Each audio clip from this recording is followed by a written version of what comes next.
was 13 years old, and he came up when he was 65. And he died of the lung ailment from... Yes, pneumoconiosis. Yeah.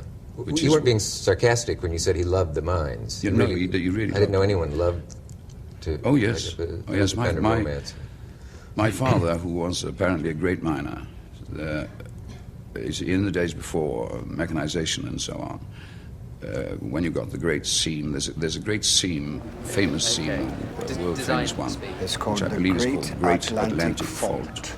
And it starts, in northern Spain, in the Basque country. And then it goes under the Bay of Biscay. It goes under the Bay of Biscay. And then it comes up in South Wales. And goes and under the Atlantic. It goes under the Atlantic for miles and miles and miles. And it comes up again in Pennsylvania. So that if you took a Basque miner or a Welsh miner or a Pennsylvania miner, and if you could blindfold them and transport them, and they know the coalface the minute they saw it, I believe it's 4 feet 6 inches. And my father used to talk about it. My father used to talk about it. Yeah. And mine. A dark artery. That's it. Yeah, that's it. And you could take a miner from Wales or Spain or America, and you could show them that seam and they would recognize it.